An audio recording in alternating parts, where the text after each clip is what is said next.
Milk drinking doll. This is a strange story I experienced as a child.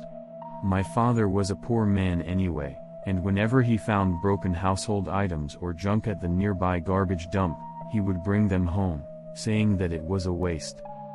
My family was appalled by such a father, but I knew that he was not the kind of person who would stop even if I told him to stop because it was embarrassing, so I gave up and let my father do what he wanted.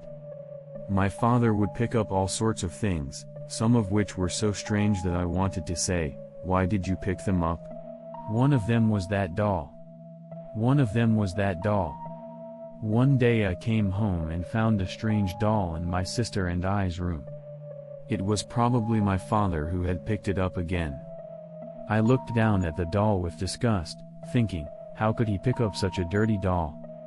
It was a typical Japanese milk-drinking doll that would fit snugly in a child's arm. Long eyelashes and round brown eyes. Her lips were slightly open as if she were about to speak. If it had been new, it would have been an adorable doll. The doll's smooth white cheeks had been painted with a black magic marker, and one of the eyelids, which should have snapped shut when the doll was put down, was only half closed, giving the doll an ugly, squinty look. I don't know why my father brought it home, as it was not very cute. My sister and I have always loved playing with dolls, so there were many other dolls on display in our room, including ricochin dolls, French dolls in cases, and stuffed toys. Among them, there was one doll that was clearly different from the others. The other dolls were things I had played with since childhood, so I was attached to them, and I never felt anything unnatural about having them there. However, the milk-drinking doll was different. She seemed to stare at me every night as I slept in my bed, with her eyes that never said a word, and it didn't make me feel very good. But I couldn't bring myself to throw it away again after my father found it, so I reluctantly kept it in my room. Some time later, I had a strange experience. I was lying on my bed, dozing off as usual, when I suddenly heard someone talking in my ear. Was it a child? A child suddenly laughed in my ear, very close to me. A giggle, a joyful laugh with a hint of mischief. At first it was just one person. Then, like a small wave spreading out, other laughter echoed.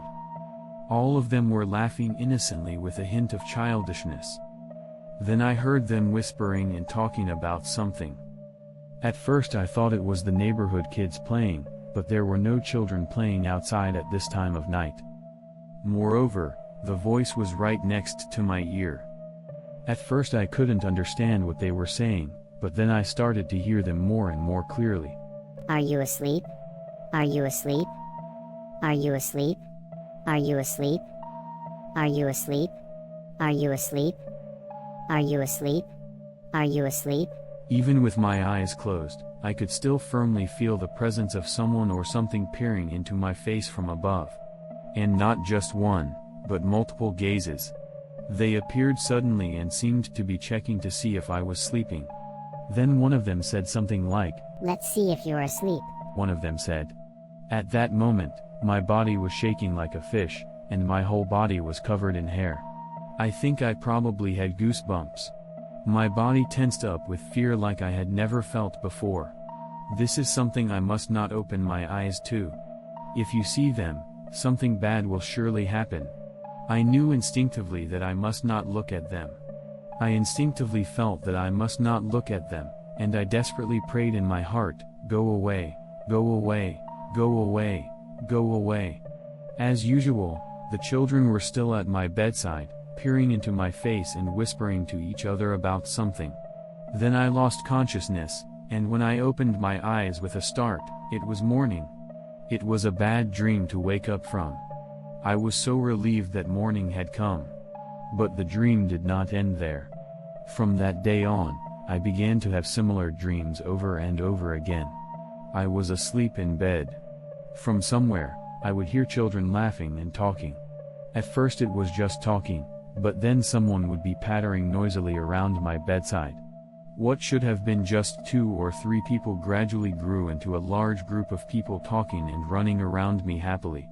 I was terribly frightened by the state of affairs, as if there were a constant stream of people talking, zany and constantly dripping from the speakers. All of them were young children. The sound of innocent laughter, the sound of frolics. And some of them were clearly talking maliciously to me. They were in my ear, peering into my face, happily asking, "Are you asleep? Are you asleep?" They talked to me. "Don't answer them. Never open your eyes." My body stiffened as if I was in bondage, and I could not move even a finger.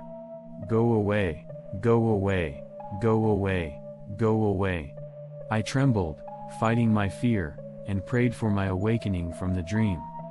Someone is running right by me again. I hear multiple small footsteps. It can't be. Because I am sleeping on a bunk bed. They must be running around in the air, making footsteps. I was in a very bad state of depression because of these horrible dreams. It was during the daytime when I was napping in a doze that I realized it was that thing. In a half-awake state, half asleep and half awake, I had that dream again. Sleeping? Are you asleep? Is it about time? Is it about time? I felt the presence of a child talking to me, and for some reason I thought, with my eyes closed, that this was the doll. I have no explanation or basis for why I thought that. But I absolutely thought so. Or, to be more precise, maybe not. It was that guy who looked into my face and insisted on checking to see if I had gone to bed. I thought it was not that milk-drinking doll, but something lurking inside the milk-drinking doll. There was no way I could tell anyone about this. I didn't want anyone to think I was crazy, so I kept quiet, but my sister, who was sleeping under the bunk beds, might have sensed something disturbing. When I asked her about it, she looked at me strangely and replied, "I didn't hear anyone talking," as she always does. I was so scared of the milk-drinking doll that I was in a hurry to do something about it, but there was no way I, as a child, could know what exactly to do. I was scared that I was going crazy, and I really felt like I was losing my mind. Why was I the only one who could hear them? Why did they only come to me? I had seen a female ghost a long time ago, but only vaguely. Maybe I had a little bit of psychic powers, I don't know. So I wonder if I sensed the presence of something lurking in the darkness. A few nights later, they came again and started buzzing in my ear. I didn't actually see them because I had my eyes closed, but I think there were about 20 people in the room. Anyway, the room was filled with the sound of people talking, and it was so noisy that I wanted to cover my ears. About 5 of them were always at my bedside saying, "Are you asleep? Are you asleep?" They were looking at my face. I knew it was the doll looking at my face. He said in a child's voice, "I'm awake, I should be." I sensed a clear malice in their innocence. I felt a clear malice in their innocence. "I'm sure it's okay if we go in. Do you want to go in? Shall we go in? Let's go in. Let's go in." At that moment, I almost screamed with fear. These guys might take over my body. I almost screamed with fear. But as usual, I could not move my body as if I was in bondage, and just shivered and trembled. I really didn't want to go on like this, so for the first time, I chanted as much sutra as I knew in my head.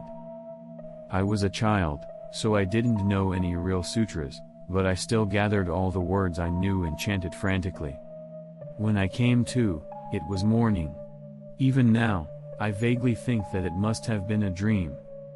Or maybe I want to believe it was a dream. Soon after that, our rented house was going to be torn down and we moved into a new house. What happened to the doll was that it disappeared during the move. My mother may have gotten rid of it during the move, or perhaps it is still tucked away in a closet. Strangely enough, after we moved into our new house, such strange occurrences did not happen anymore. It was an old house, so maybe that had something to do with it. Looking back, it sounds strange, but it was a strange experience that I just can't explain. This concludes this story. Thank you for listening to the end.